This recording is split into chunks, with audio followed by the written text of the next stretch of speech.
안녕하세요. 여러분 만나 뵙게 돼서 반갑습니다. 오늘 저희가 함께 다룰 주제는 로마서 3장 1절부터 26절, 크게 주제를 보면 율법과 예수 그리스도입니다. 로마서 강의를 하기 위해서 우리 손성현 박사님이 번역하신 그 칼바우트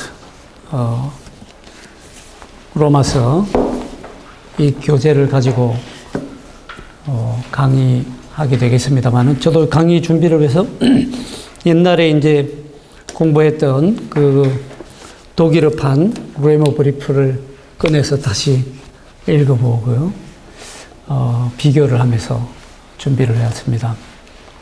그래서 조금씩 풀어가면서 혹시 잘 이해가 안 되는 부분이 있으면 같이 봐가면서 조목조목 이렇게 이해를 해나가는 방향으로 함께 그렇게 공부했으면 좋겠습니다.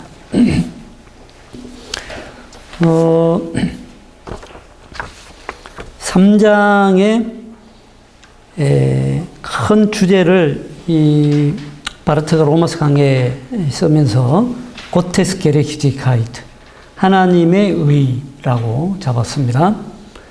3장의 전체 주제를 이 독일어판에서는 하나님의 의라고, 여기도 앞에 나와 있네요. 간지에 하나님의 의라고 나와 있습니다. 하나님의 의를 우리가 어떻게 이해할 것인가 하는 큰 대주제가 이제 로마서 3장에 전개되고 있다는 얘기죠. 그 가운데 이제 3장 1절부터 20절까지는 율법을 다루고 있다, 이렇게 볼 수 있겠습니다.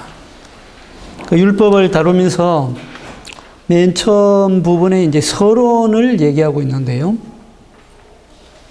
그 본문에 직접 들어가기 전에 1절부터 4절 다루고 있는 그 본문에 들어가기 전에 이 서론 부분을 다루고 있습니다. 서론에서 바르트가 얘기하는 바는 인간의 역사라고 하는 것은 한마디로 경쟁의 역사다. 간단하게 말하자면 서로 잘났다고 자기의 우월감을 드러내고 과시하기 위한, 그러니까 한마디로 말하면 자기의 의를 더 다른 사람보다 더 과시하고, 또 예를 들면 정의나 평화 같은 이데올로기로 가장하고 위장했지만 사실은 알고 보면 다 생존 투쟁의 싸움에 불과한 역사다. 그렇게 역사를 정의하고 있는 것을 볼 수 있습니다. 근데 문제는 이러한 그 인간의 역사가 결국 종말을 맞는다. 하나님의 심판이 바로 이러한 역사의 종말이다. 그러니까 역사가 뭔가 새로운 제2의 역사가 되는 것이 아니라 역사가 끝난다는 것이죠. 하나님의 심판 앞에서는 역사가 완전히 마지막이다. 하나님의 기준으로 보면 인간이 저마다 자기가 잘났다고, 그리고 다른 사람보다 자칭 우월하다고, 그리고 정의에 있어서나 평화에 있어서나 남보다도 탁월한 그러한 그 인식을 가지고 있거나 탁월한 논리를 가지고 있다든지, 이러한 그 경쟁의 역사는 결국 그 하나님의 기준으로 보면 그런 모든 인간의 과시, 자랑거리들은 다 영향력을 상실하게 된다. 이게 이제 하나님의 심판이라는 것이죠. 하나님의 심판 앞에서는 모든 높은 것이 다 낮아지고 낮아진 것이 다 높아지는, 골짜기마다 메워지는, 그래서 하나님의 심판 앞에서는 모든 것이 다 동등한 심판을 받는다. 이게 이제 역사의 끝이라는 거죠. 그래서 심판과 시간과 영혼의 무한한 질적인 차이라고 하는 소위 말하는 바르트의 변형법적인 가장 대표적인 표현이, 여기서는 한 방울의, 하나님의 그 한 방울의 영혼이 시간 전체를 합해 놓은 큰 바다보다도 더 무겁다라고 하는 그런 표현을 하고 있습니다. 굉장한 표현인 것 같아요. 하나님의 영원의 한 방울이 우리 인간의 모든 시간을 다 합쳐놓은 바다보다도 더 무겁다. 제가 봐도 어마어마한 표현인 것 같습니다. 이게 이제 그 소위 말하는 바르트가 말하는 시간과 영혼의 무한한 질적인 차이라고 하는 그런 변증법적 표현의 또 다른 표현이라고 할 수 있겠습니다. 우리가 알고 있기로 시간이 예를 들면 무한대로 억금년 곱하기 억금년이 곱해지면 영원이라는 시간이 될 것으로 생각하지만 시간이 아무리 많이 쌓인다고 해도 영원이라는 시간이 되지 않는다는 거죠. 왜냐하면 시간과 영혼 사이에는 무한한, 그것도 양적인 차이가 아니라 질적인 차이가 있기 때문이라는 거죠.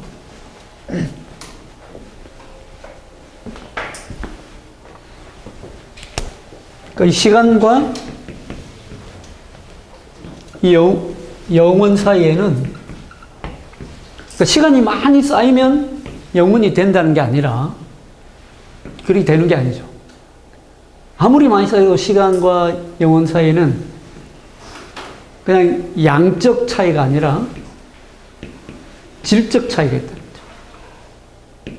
거죠. 그것도 단순한 질적 차이가 아니라 무한한 질적 차이가 있다. 그렇기 때문에 시간에서 영혼으로 건너갈 수가 없다는 거죠. 그런 식의 표현이 여기서도 바르트는 한 방울의 영혼이 시간 전체의 바다보다 무겁다.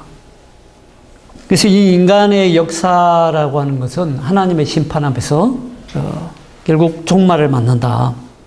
그러면 심판의 저편, 그렇기 때문에 하나님의 심판의 저편에 있는 것은 심판의 이편에 있는 것과 단지 상대적인 차이가 있는 것이 아니라 절대적인 차이가 있다. 이렇게 말합니다. 절대적인 차이가 있다. 그렇기 때문에 이편과 저편은 절대적으로 분리되어 있다. 그러므로서 여기서는 하나님은 심판자로 알려주고 있는 것을 볼 수 있습니다. 하나님이 하나님으로 인식되고 하나님이 이러한 그 역사의 마지막인 심판으로 인식될 때에 파악되는 변화가 있습니다. 그 변화가 뭐냐? 그 변화라고 하는 것은 바로 이 시간과 영혼 사이에 있는 무한한 질적인 차이, 시간과 영혼 사이가 절대적으로 분리되어 있는데 하나님이 하나님으로 인식될 때 바로 이 시간과 영원, 그리고 한 인간의 의와 하나님의 의, 차안과 피안 사이에 더 이상 나눌 수 없을 정도로 긴밀한 그러한 그 연결이 일어난다. 그러니까 원래 이 시간의 역사와 하나님의 영원의 시간이라는 것은 서로 다할 수 없을 정도로 질적으로 분리되어 있는데 하나님이 하나님으로 인식되고 그 하나님의 심판의 자리를 거치면 시간과 영혼 사이에는 철저한 그 불가분리적인 그런 연결이 일어날 정도로 철저한 변화가 일어난다.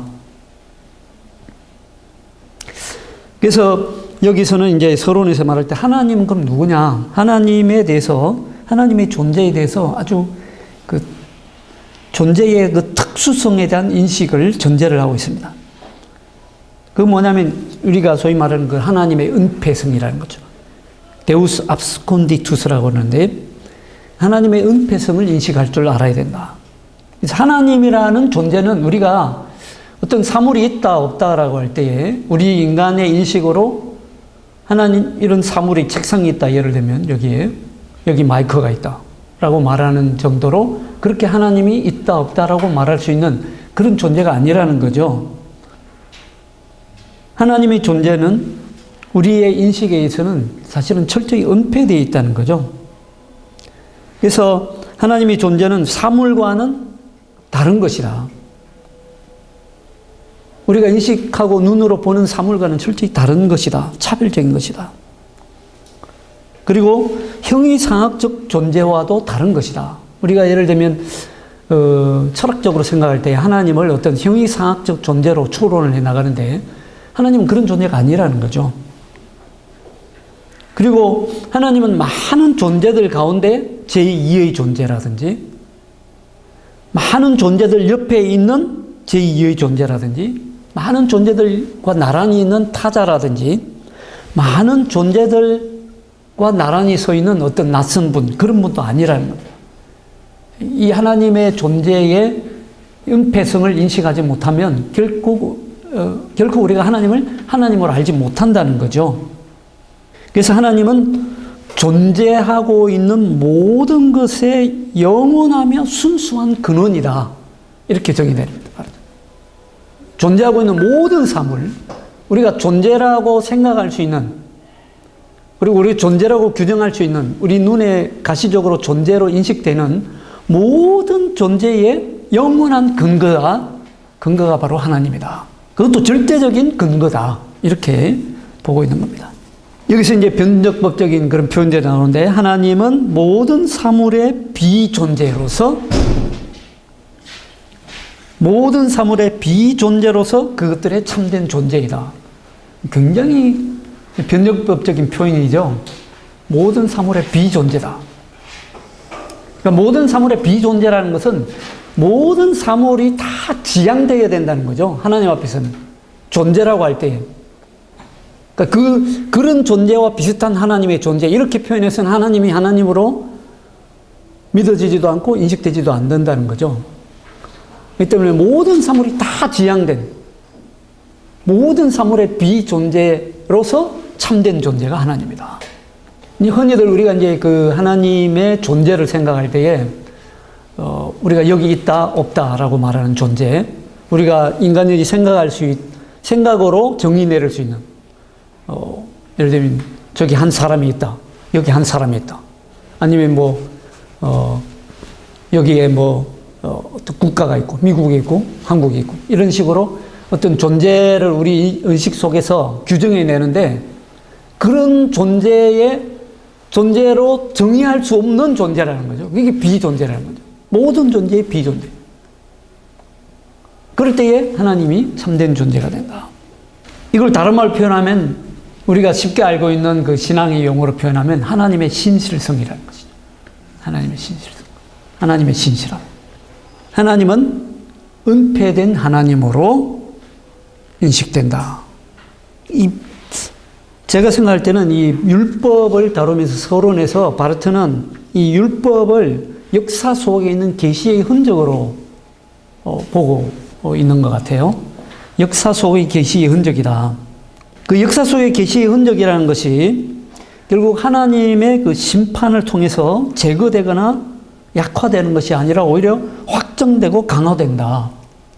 이건 우리가 이런 표현들을 이해하기가 굉장히 어려운데, 쉽게 말하면 성서에 나오는 대로 예수 그리스도께서는 율법을 폐하러 온 것이 아니라 완성하러 온 것이다라는 그 부분에 비유적으로 우리가 이해를 하면 훨씬 이해가 쉬울 것 같아요. 그러니까 역사 속의 계시의 흔적, 율법이라고 하는 것도 사실은 하나님의 심판, 하나님 심판이라는 것을 앞에 설명했죠. 하나님의 심판은 모든 역사의 종말이라고 그랬죠. 모든 역사의 종말인데, 그런 모든 역사의 종말에도 불구하고 하나님의 계시의 흔적은 하나님의 심판을 통과해서도 심판 이후에도 여전히 제거되거나 약화되는 것이 아니라 오히려 확정되고 강화된다. 그것도 그냥 그 역사 속에 동화됨으로서가 아니라 역사적이고 정신적인 현실을 철저히 지향함으로써, 그리고 현실의 모든 그 단계적인 수준들이라든지 현실 세계에서 일어나는 그 대립들을 전반적으로 다 상대화시킴으로써 계시에 참되고 영원한 의미가 드러난다.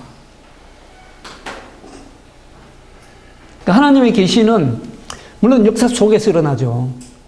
역사 속에 또 계시의 흔적이 있죠. 근데 그것이 어떤 그 역사의 역사 속에서 묻혀서 역사와 유사한 형태로 나타나는 것이 아니라 오히려 역사 속에 있는 현실적인 모든 그런 수준들이라든지 대립들을 다 지향시킴으로써 계시의 참된 의미가 드러난다. 이렇게 이제 서론에서 정의하고 있습니다. 근데 우리가 이 바르트 로마서 강해를 읽어보면 로마서 주석이 아닙니다. 어떤 분들이 이제 바르트가 쓴 로마서 강해를 로마서 주석이라고 이렇게 옮기는 분들도 있는데 주석은 아닌 것 같아요. 바르트의 로마서 강해는 그야말로 강해입니다. 거의 뭐 강해 설교 같은데, 근데도 그 성서학적인 주석이 아니라 일종의 신학적인, 좀 더 구체적으로 말하면 조직 신학적인 해설을 해나가는 거예요. 강해를 해나가다 보니까, 그 어떤 한 가지 내용, 예를 들면 율법이면 율법, 이런 내용들을 뭐, 율법이 뭐냐, 이렇게 성서적인, 단어적인 의미로 풀지 않고 전부 다 신학적으로 풀어내는 것을 볼 수 있습니다. 그래서 사실은 이 로마서 강의가 어떻게 보면 굉장히 어렵고, 어떻게 보면 또 굉장히 쉽습니다.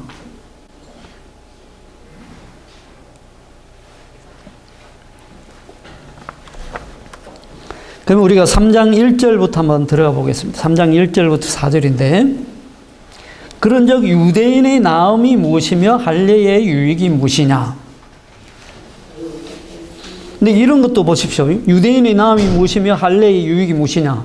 이런 말씀이 나오면, 그러면 유대의 율법 뭐 이렇게 성서적으로 유대의 전성 뭐 이렇게 풀어나갈 법한데, 할례도 마찬가지죠. 할례가 뭐냐, 할례의 규정이 뭐고, 이렇게 풀어나갈 수 있는데, 바르트는 이 문제를 관계의 문제로 정의를 내립니다. 관계의 문제에 대한 물음이다. 계시의 흔적과 계시 그 자체 사이에 어떤 관계가 있느냐, 이런 얘기로 풀어가는 거예요. 그러니까 유대인에게 분명히 나은 점이 있죠. 그리고 할례에도 뭔가 유익이 있긴 있을 거예요. 있는데 이런 것들은 다 계시의 흔적으로 보는 거죠. 그것하고 진짜 계시 그 자체하고 어떤 관계가 있느냐. 그러니까 이런 그 계시의 흔적들이 하나님이 본래 계시하고자 하는 내용과 어떤 관계에 있느냐, 어떤 관계가 있느냐라는 질문이 유대인의 나음이 무엇이고 결국 할례의 유익이 무엇이냐 하는 이런 질문으로 지금 던져지고 있다는 거죠. 바르트의 아주 특이한 점은 로마서 강해를 우리가 읽어봐서도 알겠지만 바울이 뭘 얘기하고 있느냐 그거에 별로 관심이 없어요. 바울을 통해서 하나님이 무슨 말씀을 하고 있느냐. 그러니까 사도 바울을 연구하고자 하는 관심은 바르트에게는 하나도 없어요. 바울과 더불어서 하나님이 우리에게 무슨 말씀을 하고 있느냐. 거기에 온 관심이 집중되어 있는 것을 볼 수 있습니다. 그래서 이런 문제도 그냥 그 유대인의 문제, 할례의 문제를 푸는 게 아니라 이 문제는 결국 관계의 문제다. 여기 보면 지금 그 여러분들 책에 있는 237쪽에 보면 그 내용이 쭉 설명되어 있습니다. 그러니까 계시의 흔적과 계시 그 자체 사이에 어떤 관계가 있는가? 그 다음에 그 예를 들면 소명받은 자, 영웅, 예언자, 선한 뜻을 가지고 세상의 무대를 걸어가는 사람들, 그 사람들의 간절한 의지와 모든 것을 새롭게 하시는 하나님의 나라 사이에는 또 어떤 관계가 있느냐. 이런 문제라는 거죠. 그리고 더 나아가서 우리가 실제로 경험하는 사건과 그 사건의 영원한 내용 사이에는 어떤 관계가 있는가. 그리고 그 사물의 현 존재와 참된 존재 및 존재 상태 이렇게 표현했는데 이거는 적자와 대자의 관계 사실. 적자와 대자와의 관계인데 적자라는 것은 그 자체로 의미가 있는 존재이죠. 적자적 존재라고 합니다. 그거를. 대자적 존재는 다른 존재와의 관계 속에서 의미를 갖는 존재를 대자적 존재라고 합니다. 원래 여기 이제 적자적 존재와 대자적 존재의 관계에 대한 물음이죠. 그리고 체험과 인식 간의 관계에 대한 물음. 이편과 저편의 관계의 문제인데, 결국 무슨 얘기냐면, 유대인이 가지고 있던 것, 그리고 할례의 유익이라고 하는 것, 이것은, 그러니까 쉽게 말하면 계시의 흔적이라는 거죠. 흔적인데, 이게 계시의 본래적인 내용과 관계에서 보면, 뭐가 더 나은 게 있느냐, 어떤 나음이 있느냐, 어떤 관계에 있느냐, 이런 질문이라는 거죠. 자, 거기에 대한 답을 그 다음 이제 범사에 많다. 범사에 많다. 모든 관계에 많다. 이렇게 표현하고 있는데, 범사에 많으니, 이 범사에 많다라는 것이 이제, 변정법적인 관계를 또 설명합니다. 어떤 관계냐? 할 때 변정법적인 관계라는 거죠. 그 특수한 종교사 또는 구원사 속에서 신적인 것을 사물화시키고 인간화시키는 것. 그런 것은 하나님과 그 어떤 관계도 없다라는 부정적인 전제를 먼저 깝니다. 부정적인 전제를 먼저 내려요.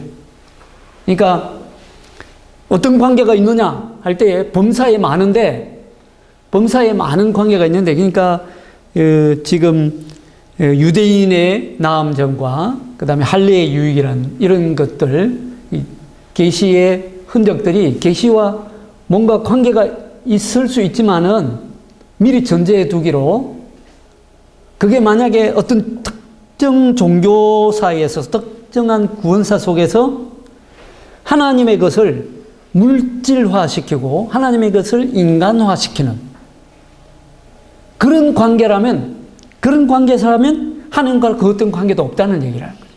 다시 말하면 여기 유대인이라든지 할례라든지 이런 것들이 그 자체로 그 속에 하나님이 실제로 물질화되어 있고 사물화되고 하나님이 인간화되는 것으로 착각한다면 그건 하나님과 아무런 관계가 없다는 얘기를 좀 하고 있습니다. 왜냐하면 그렇게 물질화시키고 하나님의 것을 물질화시키고 하나님의 것을 인간화시키면 하나님으로서의 하나님을 희생시키기 때문에 팔아넘긴다는 거죠. 바르트에게서 중요한 것은 하나님은 하나님이다죠.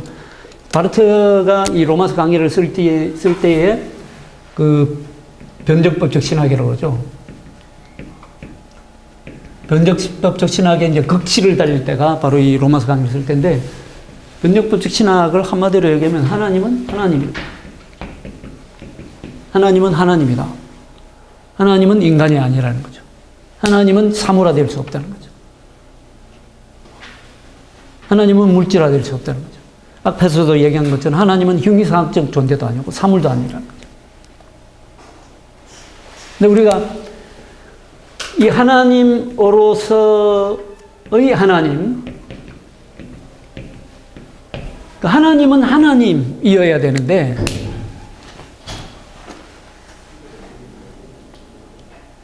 이런 그 유대인이라든지 할례의 유익을 어떤 직접적으로 그 속에서 하나님이 실제로 이 형태로 나타났다라고 본다면 절대로 그건 하나님과 아무런 관계가 없다는 얘기를 하고 있는 겁니다.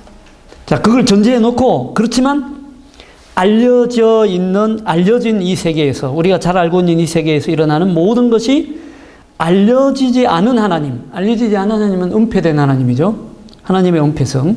그 알려지지 않은 하나님으로부터, 은폐된 하나님으로부터 그 의미와 내용을 갖게 된다. 자, 그걸 전제하고 나서부터는 이제 이 세계의 모든 것이 우리는 잘 알고 있는, 우리에게는 잘 알려져 있는 이 세계의 모든 것이 이제부터는 알려져 있지 않던, 우리에게는 알려지지 않는 그 하나님, 이걸 이제 데우스 압스콘디투스라고 하는데, 은폐된 하나님, 그 은폐된 우리가 잘 알지 못하는 하나님으로부터 이제 세계가 비로소 의미를 갖기 시작한다는 거죠. 이 하나님이 절대적인, 나중에도 나오지만 절대적인 전제가 된다는 얘기죠. 전제. 이제부터는 모든 세계가 이 하나님으로부터 의미를 갖게 되고, 우리도 이 모든 세계를 이 하나님으로부터 새롭게 보기 시작한다. 그래서 그렇게 함으로써 모든 계시의 흔적은 계시 그 자체를 지시한다는 거죠. 계시 그 자체를 가리키게 되고 다 상대화되는 거죠. 모든 경험은 그 자체의 위기라는 인식을 내포하게 되고 모든 시간은 자기 자신의 지향으로서 영혼을 내포한다. 무슨 얘기입니까? 모든 경험은 사실 그 자체 안에 위기가 있다는 것을 인식함으로써 그리고 모든 시간은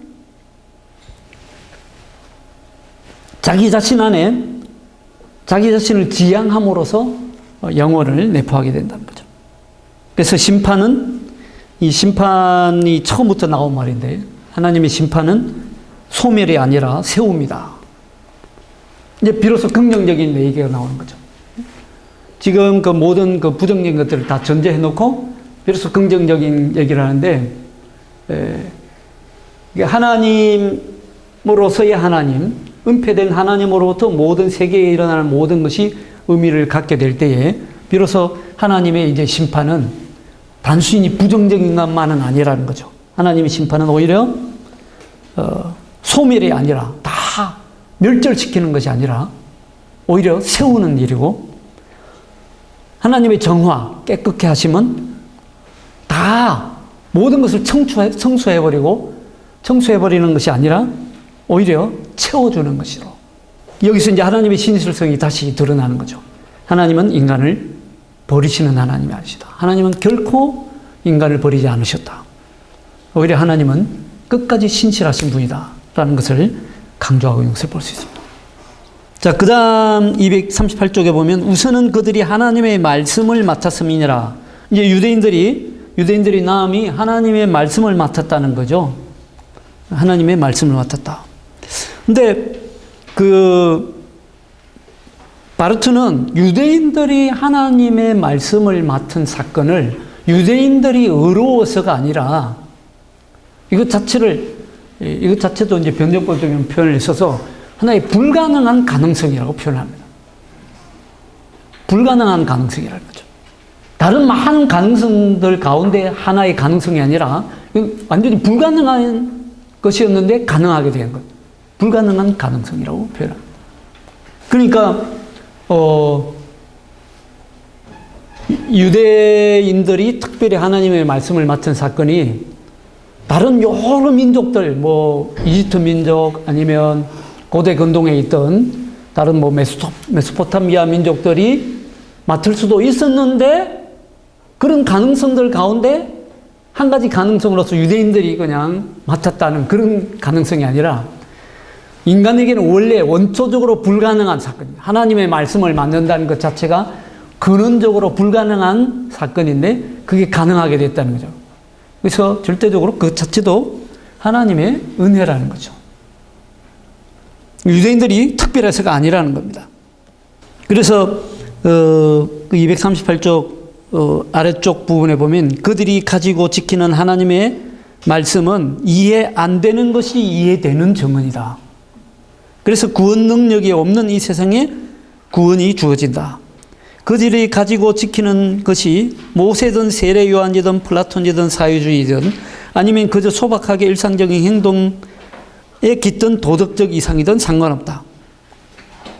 이런 가짐과 지킴에 소명과 약속의 비유적 능력이 있다. 이 능력으로 가장 깊은 인식 가능성으로 들어가는 문이 열린다.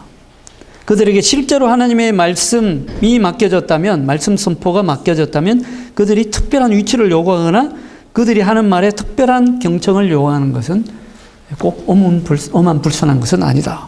왜냐하면 하나님이 맡기셨기 때문이라는 거죠. 자, 그 다음에 어떤 자들이 믿지 아니하였으면 어찌하리요? 그 믿지 아니함이 하나님의 믿으심을 폐하겠느냐? 그럴 수가 없다는 거죠. 오히려 하나님의 신실하심은 기만될 수는 있지만 폐기될 수 없고 수용되지 않을 수는 있으나 철회될 수는 없다. 인간하고는 별 상관이 없다는 거죠. 인간이 아무리 그걸 막 기만한다고 하더라도 하나님은 여전히 신실하시고 그 다음에 인간이 하나님의 그 말씀과 하나님의 그 신실하심을 받지 않는다고 하더라도 여전히 하나님은 신실하시다. 그래서 하나님의 인자하심, 하나님의 인자는 그것을 거부하고 반항하는 사람들에게는 오히려 심판이 된다는 거죠. 그렇다고 심판이 된다고 해서 그 심판이 더 이상 자비가 아닌 것이 아니라, 자비가 안 되는 것이 아니라 여전히 그 자비함은 자비로 남게 된다.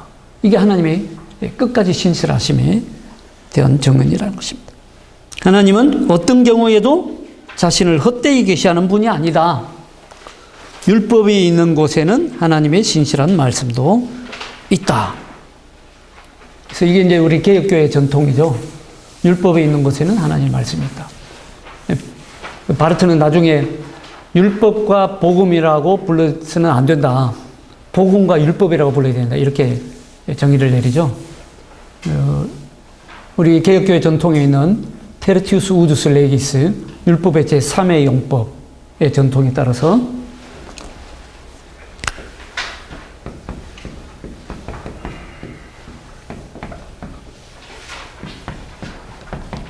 율법의 제3의 용법이죠. 율법도 복음이라는 거죠. 율법도 복음에 비춰서 조명하고 봐야 된다. 율법, 라디칼한 그 루터 교회 전통처럼 율법과 복음을 분리시켜 놓고 율법은 저주, 복음은 구원, 이런 식으로 이원론적으로 생각하지 않는 것이 우리 개혁교회 전통이죠. 개혁교회 전통은 복음도 복음이고 율법도 복음이라는 것입니다. 특히 제3의 용법이라는 것은 결국 뭘 말하는 겁니까? 예수 그리스도의 은혜로 예수 그리스도 안에서 의롭다함을 인정받은 중생한 사람들이 이제는 어떻게 살 것인가 하는 삶의 지침을 가르쳐주는 것이 율법의 제3의 용법이고, 이 율법의 제3의 용법이 율법의 본래적인 용법이라고 설명하죠. 율법의 제1의 용법은 정치적인 용법이고, 율법의 제2의 용법은 형법적인 용법이죠. 죄를 짓지 않게 하는, 회개케 하는 용법이라고 한다면, 제3의 용법은 실제로 거듭난 그리스도인들이 어떻게 살 것인가를 알려주는 용법이 율법의 3의 용법인데, 바르트도 역시 그런 개혁교회 전통에 서 있습니다. 개혁교회 전통에 서 있다 보니까 여전히 율법과 복음 이렇게 부르지 않고 완전히 거꾸로 순서를 뒤집어서 복음과 율법이라고 불러야 된다. 율법은 복음의 또 다른 형태다. 이렇게 정의를 내는 것을 볼 수 있죠. 그러다 보니까 율법이 있는 곳에 하나님의 신실한 말씀도 있다. 이렇게 정의를 내는 것을 볼 수 있습니다. 칼빈이 옛날에 썼던 그 교회 예배 그 순서지 있잖아요. 슈트라스부르에서 썼던 예배 순서지가 있는데, 그 예배 순서지에 보면 요즘 우리 예배하고는 좀 다르게, 그때는 그 예배 맨 첫 번째 순서에 그 10계명을 낭송하는 순서가 제일 먼저 들어가 있어요. 그게 이제 우리 원래의 개혁교회 전통이죠. 10계명을 낭송하고 그 다음에 예배에 들어요. 그 다음 순서가 이제 진행이 되는 것을 볼 수 있어요. 10계명도 율법의 대표적인 대표로서 10계명도 복음이라는 거죠. 그런 의미가 그 안에 들어있습니다. 자, 그 다음에 240쪽에 넘어가 보면 사람은 다 거짓되되 오직 하나님은 참되시다 할지어다. 사람은 다 거짓되다. 거기 깔뱅이 얘기가 나오는데, 은혜를 입었으나 신실함을 지키지 못한 인간은 과연 뭘 할 수 있을까? 그들은 그저 모든 그리스도의 철학의 전제만을 확장할 수 있을 뿐이다. 이 부분이 좀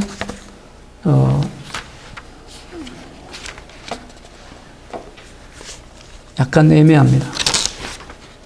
하나님은 신실하지만 모든 사람은 거짓말장이다. 인간은 거짓말장이라는 거죠. 그러니까 은혜를 입은 사람들의 그 불성실함, 뭘 할 수 있겠는가? 그러한 그 불성실함은 기독교 철학의 전제를 확정할 수 있을 뿐이다. 확정할 수 있을 뿐이다. 그 전제가 뭐냐면 하나님은 참되시다. 그리고 하나님이 대답이고, 하나님이 도움이시고, 하나님이 심판자이고, 하나님이 구원자이시다. 인간은 아니라는 거죠. 인간은 아니다. 결국 여기서도 바르트가 말하고자 하는 게, 하나님은 하나님이다라는 인식을 통해서, 그 자신의 부족함 속에서도 하나님은 하나님이시다라는 사실이 환히 드러남을 통해서 살게 된다. 계시를 전하는 사람은 뭘로 사는가? 이거는 인간은 거짓된 존재잖아요. 인간은 거짓말하는 존재. 인간은 거짓말쟁이에요. 근데 그런 거짓말쟁이인 인간이 어떻게 하나님의 계시를 전할 수 있는가? 그러니까 그런 그 거짓말쟁이인 인간이 계시를 전한다. 계시를 전한다고 하는 것은 뭘 의미하냐라는 거죠. 그렇기 때문에 계시를 전하는 사람은 자기 속에서 결코 계시가 나올 수 없다는 얘기를 하는 거죠. 자기 속에서는 그 어떤 계시도 나올 수 없다. 오직 우리가 계시를 전할 수 있는 것은 이유는, 하나님의 계시의 전달자가 될 수 있는 이유는 하나님은 하나님이시다를 철저하게 인정할 때예요. 그 말은 인간은 하나님이 아니다. 오직 하나님만이 하나님이시다라는 사실을 철저히 믿고 전제할 때에만이 하나님의 계시를 전달할 수 있는 전달자가 될 수 있다는 거죠. 쉽게 말하면 나는 그저 계시의 순전한 전달자일 뿐이지, 그냥 도구일 뿐이지, 그 계시에 내가 조금이라도 개입하려고 해서는 안 된다는 거죠. 그때에 계시를 전달하는 사람이 살게 된다는 거죠. 그 힘으로 살 수 있다는 거죠. 시편 116편 11절에 나온 대로 모든 사람이 다 거짓말쟁이다. 거짓말장이라는 거죠.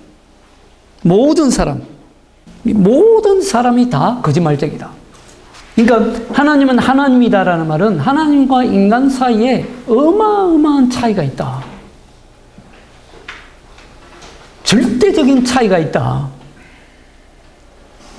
그걸 정확하게 통찰하는 그 통찰로부터 하나님을 새롭게 인식하게 되고, 그리고 새로운 하나님의 공동체가 나오고 새로운 예배가 이루어질 수 있다는 겁니다. 그래서 하나님의 계시의 말씀은 그 모든 인간의 역사로부터 독립적이다. 하나님의 말씀을 하나님의 말씀으로 입증하는 것은 하나님 자신이다. 그게 이제 계시의 온전한 의미죠. 그 말씀이 사람은 다 거짓되되 오직 하나님은 참되시다 라는 말씀이라는 그 말씀의 의미다. 그래서 여러분들 241쪽에도 중간점에 보시면 인간이 시편 51편과 같은 상황에 처할 때에 그가 하나님의 빛 속에서 오직 자신의 불순함을 자각할 때에, 이 불순함을 철저히 자각할 때에, 그때에 우리는 비로소 승리자로 등장하는 하나님을 인식하게 된다. 그게 이제 그 주께서 주의 말씀에 어렵다 하심을 얻고 판단하실 때 이기라 하심이라 함과 같으니라 라는 말씀에 대한 강해입니다. 그 다음에 이제 3장 5절부터 8절까지 에 대한 강해가 나오는데요. 내가 사람의 말대로 하리니, 여기서 이제 그 바르트는 인간의 그 논리의 허구성을 지적합니다. 겉으로 보면 대단히 일관성이 있어 보이고 또 뭔가 논리 정연해 보이지만 실제로는 무비판적이고 너무도 단편적인 인간의 사유 방식, 인간의 사고 방식, 그리고 특히 하나님과 관련해서는 너무도 미숙하고 황폐한 미숙한 그런 사고 방식, 이런 그 인간의 논리의 허구성을 비판하고 지적하고 있습니다.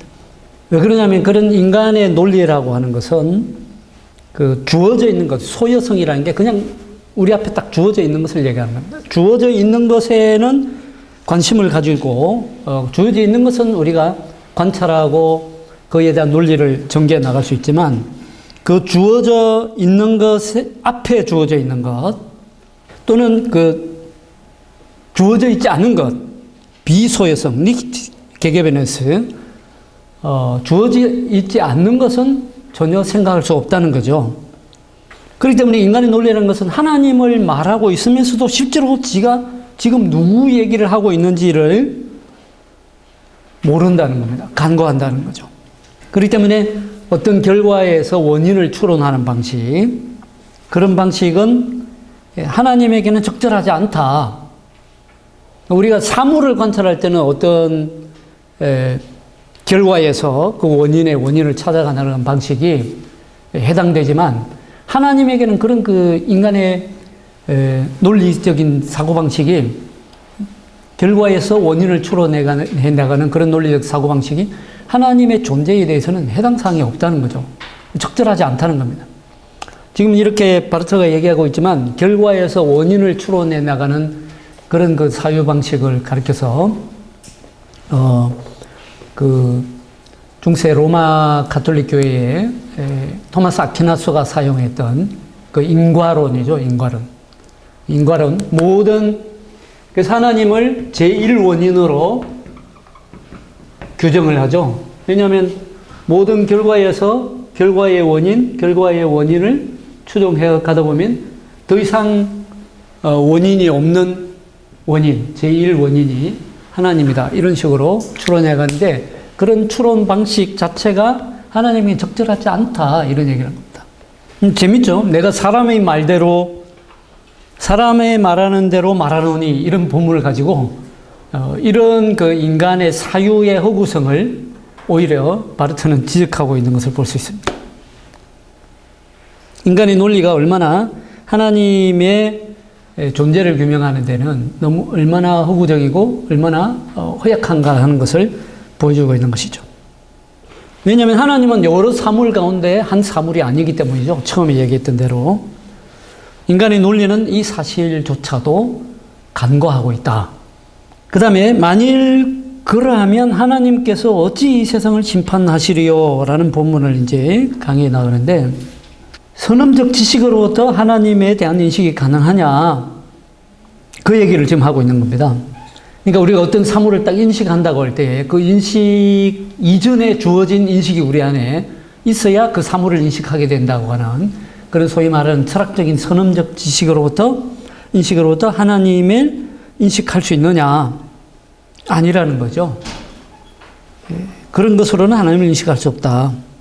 만일 하나님이 이 세계 내부에 있는, 이 세계 내에 있는 어떤 사물이라면 하나님에 관한 표현은 그러한 그 선행된 지식으로부터 나올 수 있다는 거죠.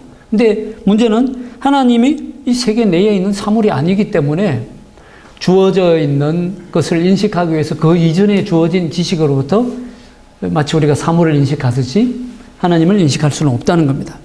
그렇기 때문에 하나님께서 어찌 세상을 심판하시리요? 하나님이 자기 마음대로 제멋대로 하나님이 포악하게 그냥 독재적으로 이 세상을 심판하신다 라고 하는 그런 인식이 이루어질 수 없다는 얘기를 하고 있는 겁니다. 하나님은 이 세상의 사물이 아니다. 3장 5절에 나오는 항변처럼 만일 하나님이 여러 대상 가운데 한 대상이라면 이러한 위기에 굴복해야 되지만 그렇게 되면 그분은 하나님이 아니다. 오히려 참 하나님은 이렇게 얘기합니다. 오히려 참 하나님은 위기에 인간이 맞이하는 최대의 위기에 근원에서 인식된다라는 겁니다. 인간이 어떤 그 논리의 추론을 따라서 하나님의 존재를 규명해낼 수 있는 그런 존재가 아니라 인간이 끝간데까지 가서 최대한 더 이상 나아갈 수 없는 그 막다른 위기에 처할 때에 위기의 근원에서부터 참 하나님이 인식된다는 겁니다. 그렇기 때문에 3장 5절에서 말하는 이런 식의 항변들은 하나님에 관한 말이 아니라 거짓 신에 관한 말이에요. 이 세상에 잘 알려져 있는 신에 관한 것이지 우리가 전혀 모르는, 알지 못하는, 알려져 있지 않은 은폐된 하나님에 관한 항변이 아니라는 겁니다. 오히려 참 하나님은 아무 대상이 없어도 무방한 분이고 모든 대상의 위기의 근원이시고 모든 대상의 심판자이시다라는 겁니다. 참 하나님은 세계의 비존재다. 이렇게 바르트는 정의를 내리고 있습니다. 세계의 비존재다. 그러니까 세계처럼 생각해서는 안 된다는 거죠. 세계가 철저하게 모든 세계의 존재가 비존재로 위기를 맞을 때에 참 하나님이 오히려 인식된다. 너무 쉽게 우리 자신으로부터 하나님을 추론하려고 하는 시도는 결코 하나님을 추론하려고 하는 그 목표에 도달할 수 없다. 그렇기 때문에 하나님께서 어찌 세상을 심판하시오라고 하는 이런 하나님이 의로운 하나님이 아닌 게 아니냐라는 그런 항변들은 이 참 하나님에게는 해당 사항이 없다는 겁니다. 참 하나님은 불의하지 않으며 오히려 제멋대로가 아니며 참 하나님은 변덕스럽지 않다. 하나님의 신실성이 또다시 강조되고 있는 것을 볼 수 있습니다.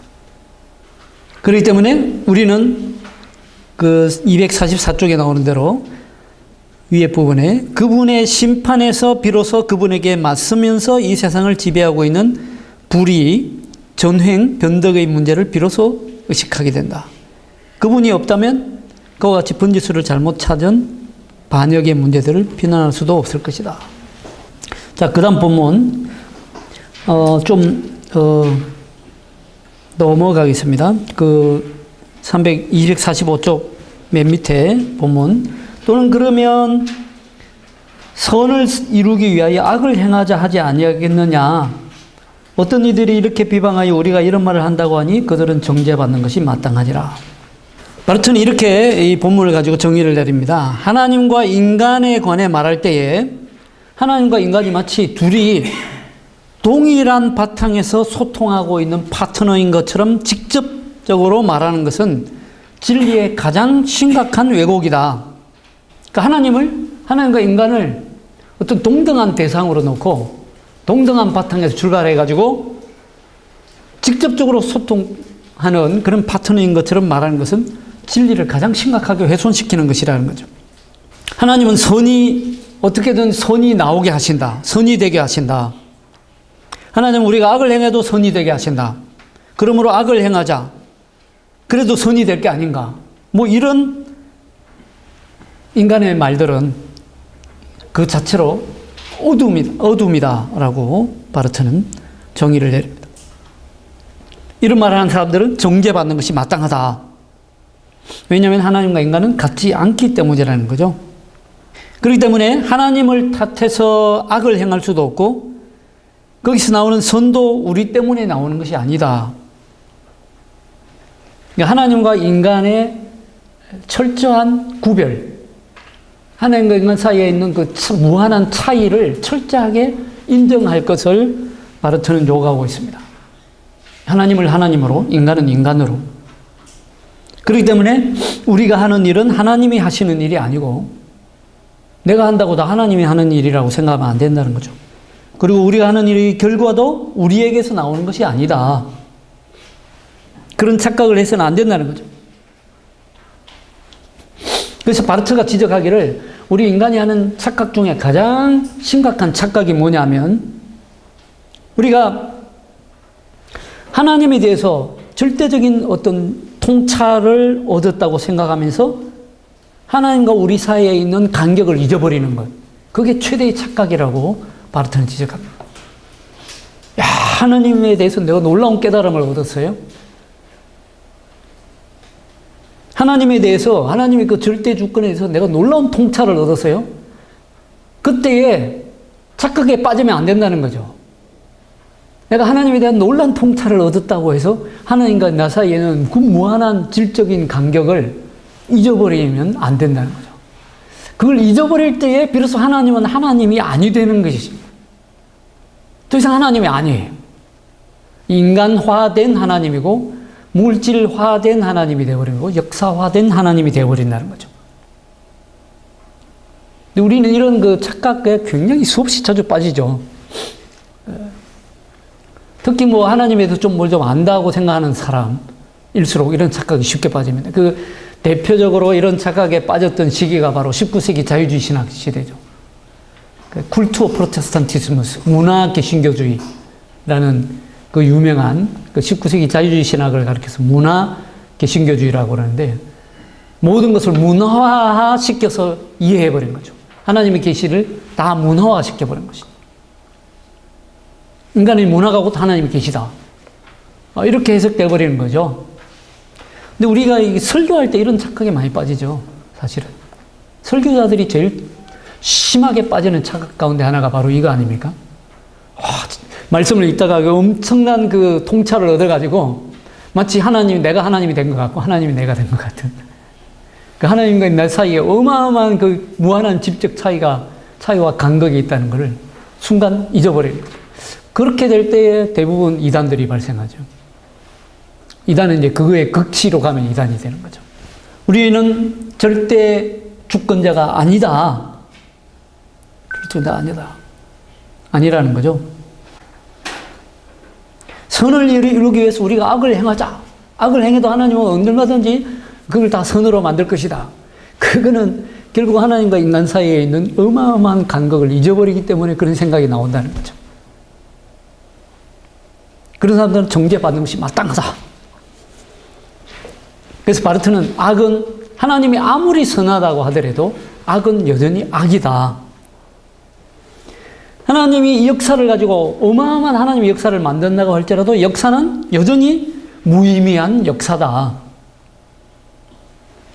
하나님이 이 세상을 독생자 예수를 그리스도를 주시기까지 무한하게 어마어마하게 사랑하신다고 하더라도 세상은 여전히 세상이다라는 거죠.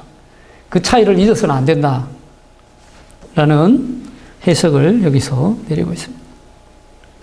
그 다음에 9절부터 18절입니다. 우리는 나으냐?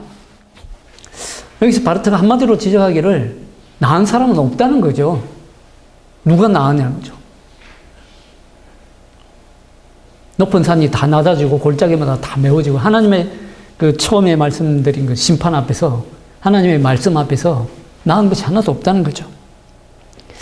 이 말을 이제 바르트는 신학적으로 다른 표현을 쓰는데 어떻게 하냐면 만약에 하나님을 하나님으로 인식한 사람이라면 참 하나님을 인식한 사람, 참 하나님을 믿는 그 믿음으로 뛰어든 사람은 한마디로 심판 속으로 뛰어드는 것 같다는 거죠. 경악 속으로 뛰어드는 것이라는 거죠. 거기서 뭔가 자기의 안전한 자리를 찾는 것이 아니라 자기에 대한 보장을 찾는 것이 아니라 오히려 경악과 심판 속으로 뛰어드는 것과 마찬가지라는 겁니다. 거기서 빠져나올 길이 없다는 거죠. 무슨 얘기냐면 결국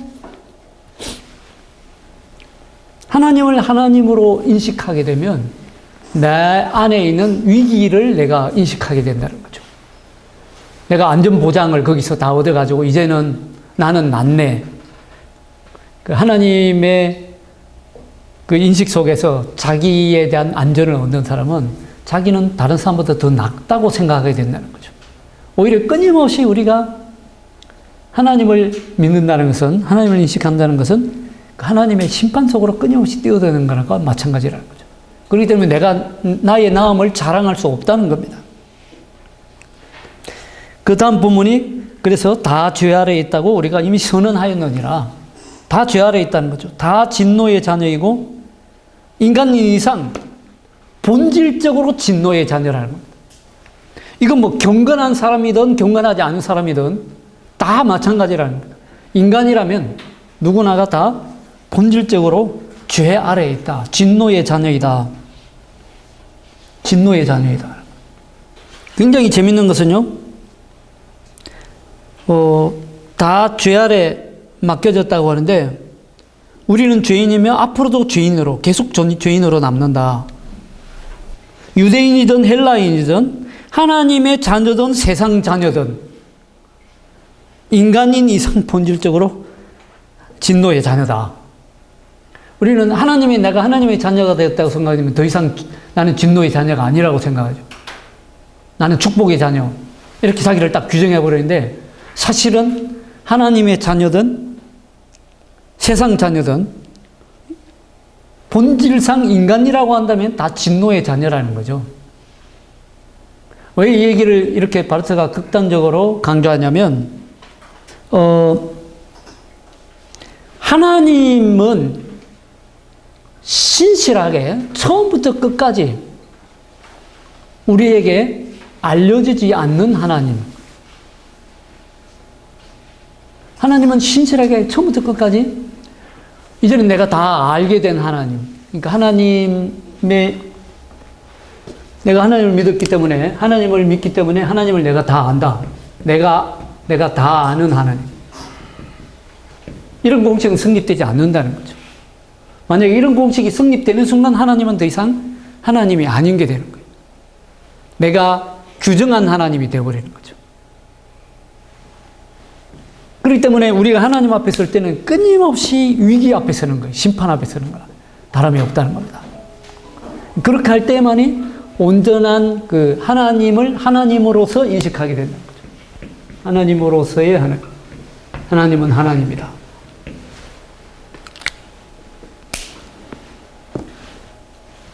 자, 이렇게 정의를 해놓고 보니까 이제 이게 바르트의 변형법적 신학 시기에 끊임없이 비판적으로 도전을 받고 질문을 받던 내용인데 도대체 너무 비관적인 게 아니냐. 너무 부정적인 게 아니냐. 이 죄의 궁극성을 아주 극단적으로 강조하니까 인간론적으로 너무 비관론이 아니냐. 이런 질문을 우리가 던질 수 있습니다. 그런 질문에 대해서 바르트는 답을 하고 있습니다. 어떻게 답을 하고 있냐면 그 본문이 그들의 눈앞에 하나님을 두려움이 없느니라 함과 같으니라 라고 하는 그 본문에서 대답을 주고 있습니다. 250쪽에 그들의 눈앞에 하나님을 두려움이 없느니라 함과 같으니라. 여기서 바르트는 인간 안에 있는 긍정적인 위대함, 그것을 인정하고 있습니다. 인간 안에 긍정적인 부분도 있다고 보는 거죠. 그러면 바르트가 왜 이렇게 모든 사람의 그 인간인 이상 본질상 진노의 자녀이고 이렇게 비관적인 인간을 강조하느냐? 그것은 그런 그 급진적인 부정은 너무도 포괄적인 긍정에선 나오기 때문이라는 겁니다. 본질은 비관주의도 아니고 처절한 자학도 아니다. 그냥 무조건 긍정적인 차원만 보려고 하는 그런 허망한 기쁨도 아니다. 오히려 모든 환상에 대한 격렬한 혐오라고 정의하고 있습니다. 격렬한 혐오에서 나오는 것입니다. 그러니까 다시 말하면 하나님과 인간 사이의 실제적인 상황을 벗어나려는 모든 시도에 대한 포기라는 겁니다. 왜냐하면 피조물을 부정하지 않고서는 창조주의 위치와 피조물의 영원한 의미를 결코 인식할 수 없기 때문입니다. 그러니까 이 피조물에 대한 급진적인 부정이 먼저 이루어져야 창조주의 위치도 제대로 인식하고 또 피조물이 가지고 있는 영원한 의미도 비로소 인식하게 된다는 겁니다. 그러니까 바르트의 부정이라고 하는 이 부정성, 급진적인 부정성은 결국은 급진적인 긍정성에서 나오는, 쉽게 말하면 이런 거죠. 하나님이, 물론 이제 고테스 야라고 하는데, 하나님의 예라고 하는, 예스라고 하는 긍정이 있죠. 하나님의 예스. 이건 어디에나 적용이 됩니다. 창조를 할 때도 하나님이 이 온 피조 세계를 존재에 대해서 그 존재를 긍정해 주셨기 때문에 창조가 가능했던 거죠.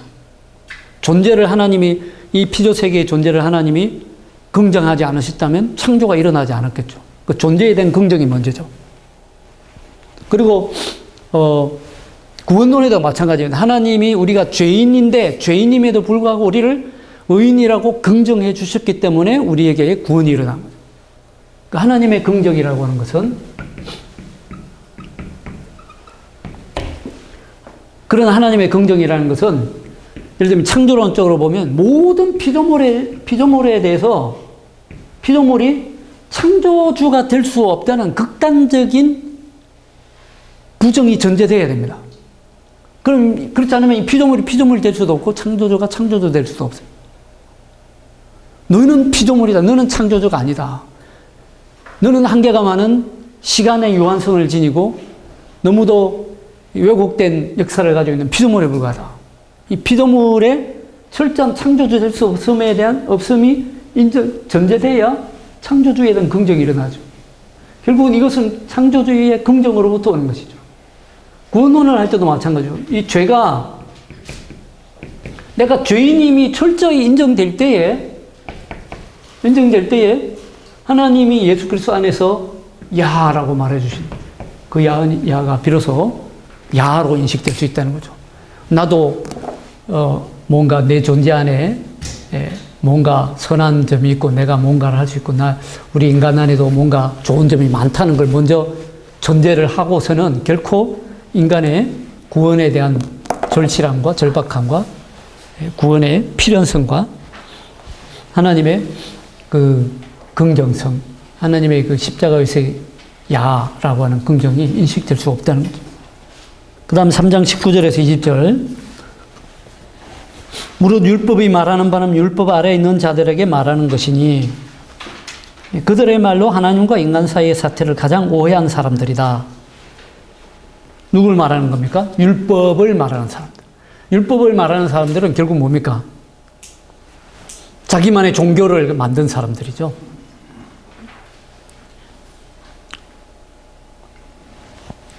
뭔가 이 세상에서 율법 아래에 있는 자들이죠. 율법 아래에 있는 자들은 뭔가 율법을 그럴듯하게 남보다 더 잘 지켜내고 종교적으로도 좀 더 완벽하고 종교적으로도 좀 더 남보다 우월한 그런 위치에 있다고 생각하는 사람들,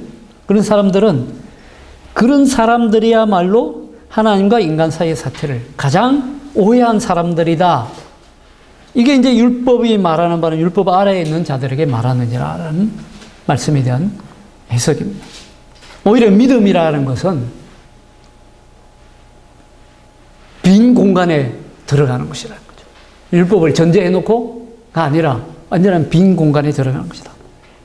그저 그분 앞에 엎드리는 것이다. 다시 말하면 안내 표지판은 목적지를 가르치지만 목적지 그 자체는 아니라는 거죠. 그리고 도장을 찍을 때 날인해 놓은 그 날인 표시라고 하는 것은 물론 인장 반지를 가리키기는 하지만 인장 반지 그 자체는 아니라는 거죠. 그러니까 역사 자체가 역사를 고발하고 있다는 겁니다.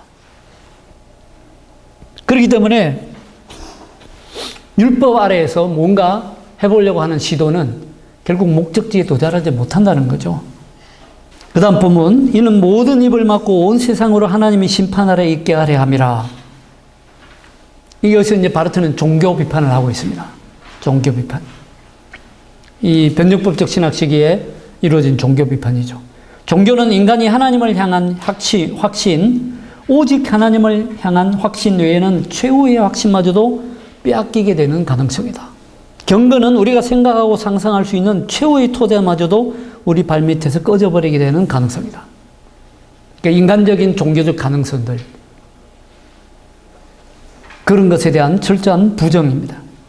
종교적으로 뭔가 하나님에 관해서 말해서 하나님의 의에 도달하고자 하는 모든 시도는 다 허무한 것이라는 거죠. 이 종교의 허구성을 여기서 지적하고 있습니다. 그 다음 예수로 들어가 보겠습니다. 3장 21절로 26절 257쪽입니다. 21절부터 22절 본문 앞에 본문에 시작하면서 이제는 하고 나오는데 이제는 이 한 단어를 가지고 바르트는 굉장히 장대하게 풀어놓은 것을 볼 수 있습니다. 이제는이라고는 이 시간이 어느 때이냐, 그걸 규정해내는데요. 이제는이라고는 바로 이때가 역사와 시간의 종말론적인 전환의 때이다. 종말론적인 전환이 일어나는 바로 그 시간을 이제는이라고 표현하고 있다는 것이죠. 이제는. 거기 258쪽에 보면 위기의식이 일어나는 바로 그때이고, 어디로부터? 거기로부터. 그러니까 우리의 모든 기준과, 삶의 기준과 우리의 모든 하나님에 대한 지식, 심판자에 대한 충격, 그것이 일어나는 시점이라는 거죠. 역사적이고 시간적인 모든 전환이 일어나는 바로 그 시간, 종말론적인 포인트를 얘기합니다. 그래서 258쪽 그 밑에 부분에 보면요,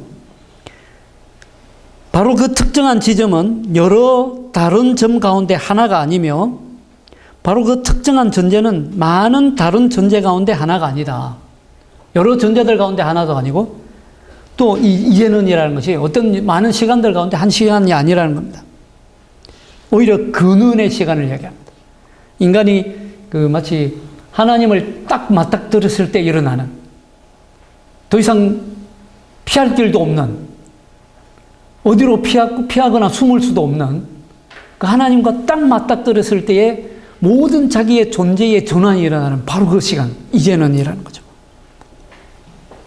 하늘이 갈라지고 무덤이 열리고 태양이 기분 위에 무르고 달은 아얄론 골짜기에 머무는 바로 그런 순간 같은 시간. 이걸 가리켜서 바르트는 비시간적인 시간이라고 말하고, 비공간적인 장소라고 말하고, 불가능한 가능성이라고 말하며, 창조되지 않은 빛을 가리키는 말이다. 그게 바로 이제는이다. 그야말로 역사적인 대전환이 일어나는 이제는이죠.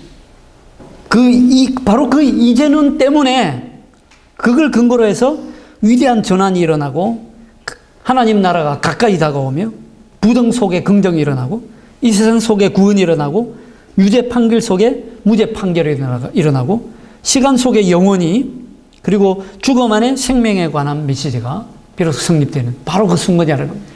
그러니까 이거는 그야말로 우리 인간이 실존적인 그 만남 속에서 그야말로 우주가 뒤바뀌고 자기 존재가 완전히 흔들리고 자기 존재의 현 주소가 완전히 적나라하게 드러나는 바로 그 이제는이라는 거죠. 새 하늘과 새 땅을 보니 처음 하늘과 처음 땅이 없어졌고 바다도 서 있지 않더라 라고 말하는 그 종말론적인 계시의 순간이 이제는, 바로 그 이제는 그 순간에 이제 비로소 하나님이 말씀하시는 거예요. 말씀하신다. 그리고 율법 외에라는 그 한 구절을 가지고 또 풀어내죠. 율법 외에는 종교적 현실과 불일치하다는 거죠. 율법 외에 한 의가 나타났다는데, 결국 하나님의 의, 한 의라고 하는 것은 율법 외에라는 거죠. 그 말은 무슨 말이냐면, 그 하나님의 의라는 것은 종교적 현실과 일치하는 게 아니라는 겁니다. 인간이 생각하는 모든 종교, 바르트는 그 종교를 인간이 만든 이데올로기라고 규정을 하죠. 종교는 인간이 만들어낸 이데올로기다. 우상과 같은 것이라는 거죠. 종교는 무신론보다 더 악하다라고 심지어는 규정합니다. 그런 종교적 현실, 인간이 만들어낸 종교적 현실과 결코 일치하지 않는 것이 하나님의 다른 의라는 거죠. 그 차이를, 어마어마한 차이를, 아까 말씀드린 대로 시간과 영원의 무한한 질적 차이처럼 큰 차이, 근본적인 차이, 절대적인 차이가 바로 종교와 하나님의 의 사이에 있고 율법과 하나님의 의 사이에 있다는 겁니다. 그 의라는 것은 인간의 모든 음성 너머에 있는 하나님의 음성이고, 결국 그 의는 하나님의 자유다. 하나님의 자유다. 그래서 하나님의 한 의가 나타났다. 하나님의 한 의를 이제 풀어쓰는데요. 하나님의 한 의는 스스로 존재하는 분으로서의 하나님, 하나님이 먼저 존재론적으로 전제됩니다. 바르트는 항상 이렇게 합니다. 하나님의 사역이 얘기되기 전에 반드시 하나님의 존재를 먼저 긍정하고 인정해야 된다. 이게 이제 바르트식의 신학적 방법론이죠. 하나님의 존재가 없는데 하나님의 사역에 관해서 어떻게 얘기할 수 있느냐. 하나님의 존재에 관해서 얘기할 때야 비로소 하나님의 사역이 된다. 이런 거죠. 그렇게 스스로 존재하는 분으로서의 하나님, 그 하나님의 yes. 그게 바로 하나님의 의라는 겁니다. 그 하나님의 긍정. 하나님의 의는 그렇기 때문에 트로트됨이다. 그럼에도 불구하고이다. 다rum이 아니라는 겁니다. 하나님의 의는.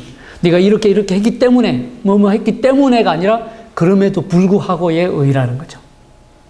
우리가 죄인됨에도 불구하고 하나님이 자기 의를 세우시고 우리를 어렵게 하시는 의.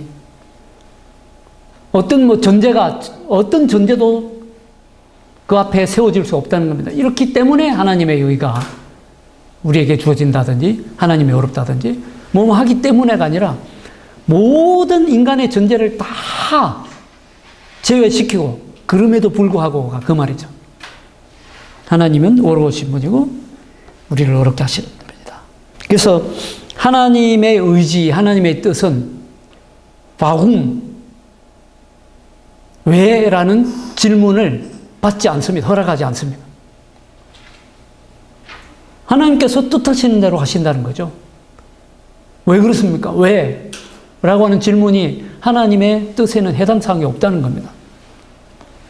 하나님의 의는 그렇기 때문에 그러면 하나님의 의라는 것이 전횡적이고 폭군적이고 폭력적인 거 아니냐라고 생각할 수도 있겠지만 절대로 그렇지 않은 것이 이 하나님의 의가 바로 의의 본질이 바로 용서에 있다는 겁니다. 용서. 그래서 우리가 유스티치아 포렌시스, 유스티치아 알리에나라고 하는데 법정적인 의, 그 다음에 낯선 의라는 말이죠. 법정적인 의, 낯선 의. 하나님은 재판관이라는 거죠. 재판관으로서 하나님께서 내가 너를 어렵다 인정한다고 할 때 예수 그리스도의 순수한 은혜로 인정한다고 할 때 왜? 라는 질문이 그게 해당 사항이 없다는 거죠. 왜냐하면 그건 순수한 은혜이기 때문에. 그리고 하나님은 스스로 존재하는 하나님이기 때문이죠. 그리고 거기에는 이렇게 하기 때문에 라고 하는 다른 전제가 성립될 수가 없다는 거죠. 그래서 하나님의 의는 진리의 자기 해방이다. 진리의 자기 해방이다. 진리가 스스로 모든 진리를 얽매이는 사슬로부터 사슬을 끊고 해방되는 사건이 하나님의 의라는 거죠. 그것은 곧 하나님의 나라이고 하나님의 왕적인 능력의 전개이고 기적이고 부활이다. 하나님의 의라는 것은 결국 하나님과 인간 사이의 긍정의 관계이다. 다른 긍정의 관계를 생각할 수 없다는 겁니다. 만약에 하나님의 의를 통하지 않고 다르게 우리가 하나님과 인간 사이에 긍정적인 관계를 세우려고 하는 모든 시도는 허무한 것이다. 다른 방법은 없다는 것입니다. 나타났으니라고 했는데 여기에 바로 이제 대답이 나옵니다. 나타났으니. 하나님이 어려우시다는 대답이죠. 하나님의 긍휼이 승리한다라는 대답입니다. 어디로부터? 뭐 해야? 어디로부터? 다 해야. 거기로부터. 하나님이 어려우시다는 거기로부터. 하나님이 하나님이시다라고 하는 거기로부터. 그래서 나타났다라는 말은 영원하신, 아까 시간과 영원 사이에 뭐하는 질적인 차이가 있다고 그러는데 그 영원이 사건으로 나타난 겁니다.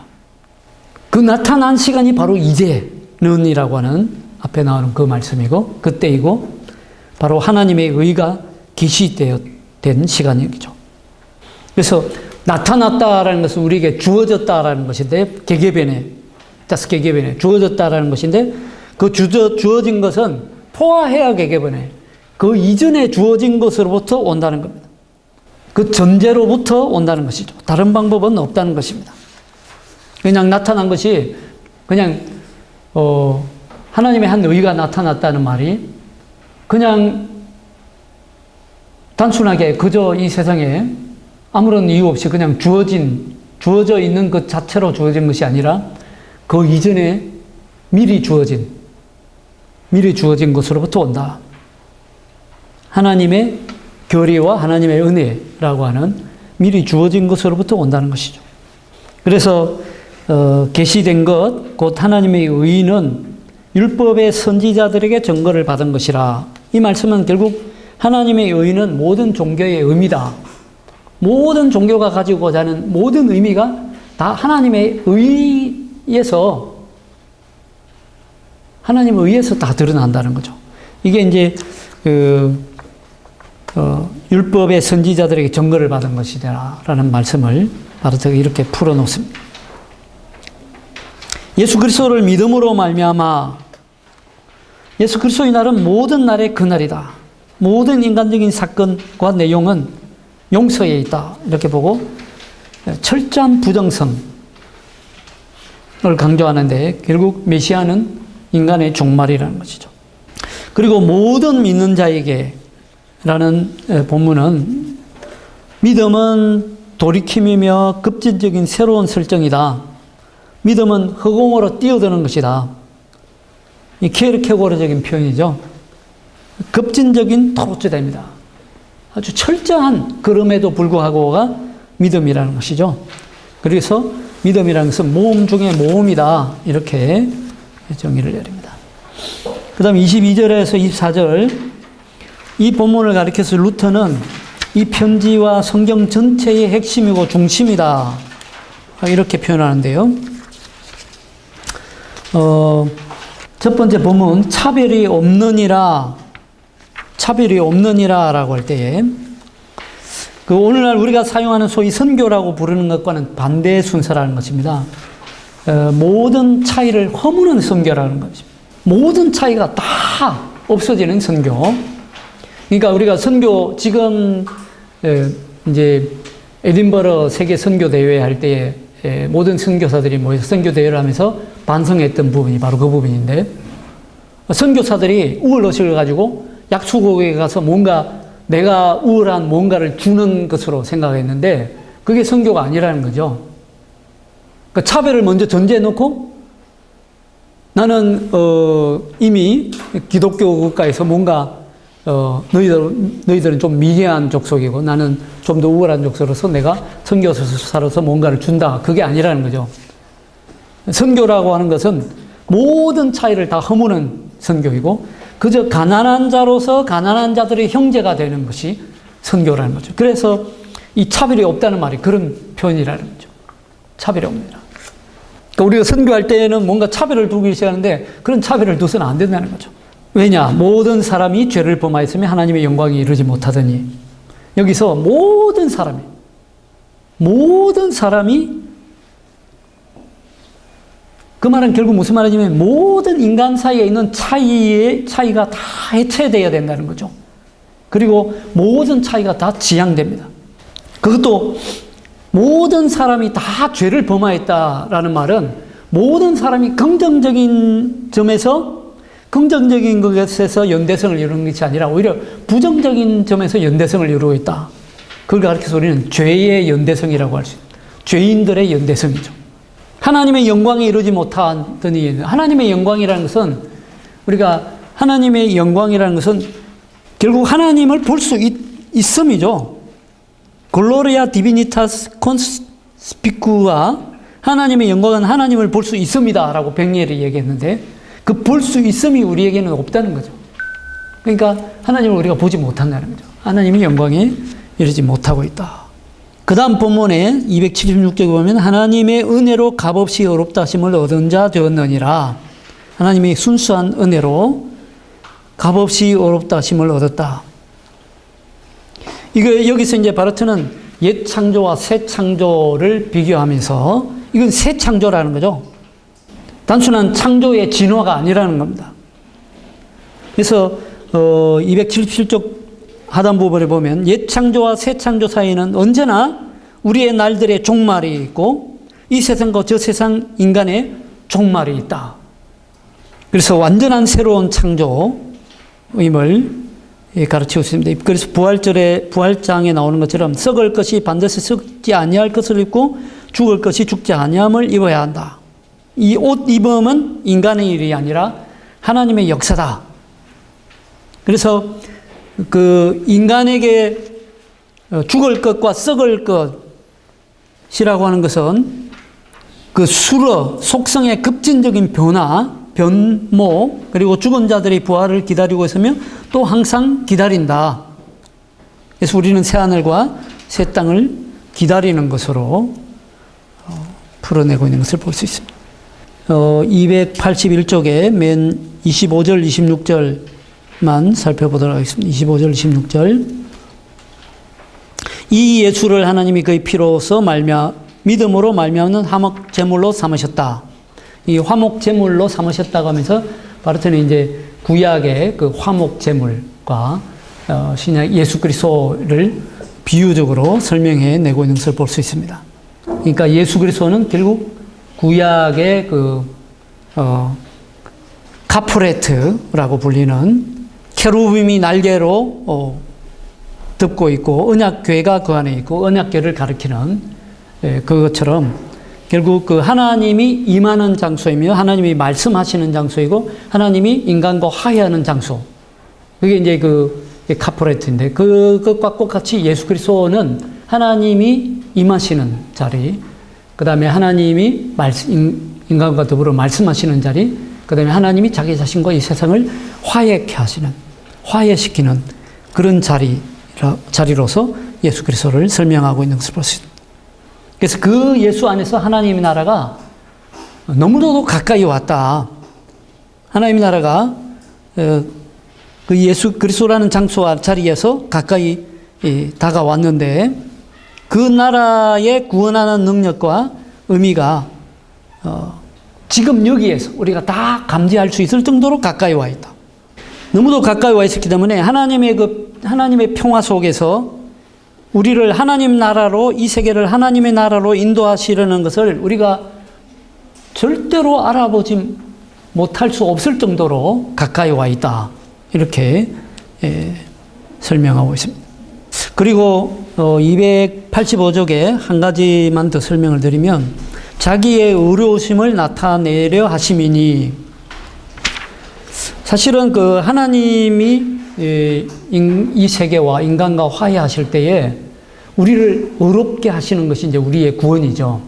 근데 우리가 하나님의 은혜 가운데 우리가 의롭게 된다는 것보다 그 전제를 하나 더 깊이 염두에 둘 것이 있다고 바르트는 지적합니다. 그게 뭐냐면 하나님이 우리를 의롭게 하시기 이전에 자기 의를 먼저 세우신다는 겁니다. 자기의 의로우심을 나타내려 하십니다. 그러니까 하나님의 의가 세워지는 가운데에, 하나님의 의가 드러나는 가운데에 우리가 의롭다함을 입는 것이죠. 굉장히 중요한 부분입니다. 그래서 우리를 회개로 인도하려고 하는 것이고, 하나님의 의가 인간과 역사 위에 있는 실제적인 질서의 권능이라는 사실이 예수를 통해서 이해되는 사건이라는 것이죠. 그래서 하나님의 인간의 구원, 인간이 어렵다 되는 칭의 사건, 이 칭의 사건이 순수한 구원의 은총인데 그 구원에 우리가 어렵게 되는 은혜라는 것은 하나님이 예수 그리스도 안에서 자기 의를 세우신다는 거죠. 그러니까 결국 우리의 구원에 우리가 어렵게 되는 근원은 뭐냐? 하나님이 어렵게 되시고 하나님이 자기 의를 새롭게 세우시는 질서 가운데 우리가 어렵다함을 입는 은혜라는 거죠. 그래서 하나님의 의가 전제되지 않는 칭의라는 것은 자기 마음대로의 자기 의에 불과한 거죠. 자기 의. 굉장히 미묘한 차이인데 굉장히 중요한 차이기도 합니다. 자기 의를 세우게 되는 꼴이 되어버리는 거죠. 하나님의 의가 먼저 세워지지 않으면. 그래서 예수 그리스도 안에서 하나님이 가장 근원적으로 첫 번째 하신 일은 자기 의를 세우시고 그 자기 의를 세우시는 과정 중에 우리도 함께 더불어 의롭게 되는 은혜를 입은 거라는 거죠. 그런 내용들이 이런 그 로마서 3장에는 너무 잘 나타나 있습니다. 하나님이 계속 그 본문에 나오는데 앞 9절에도 나오는 본문인데 자기 의를 나타내라 하십니다. 자기 의를 세우시라 하십니다. 근데 우리가 구원을 생각할 때 이런 부분을 많이 잊어버려요. 그러다 보니까 그 결과는 구원을 받았다고 하는데 자꾸 자기 의를 주장하게 되는 그런 그 역현상이 나타나는, 이상한 현상이 나타나는 그런 결과를 볼 수 있습니다.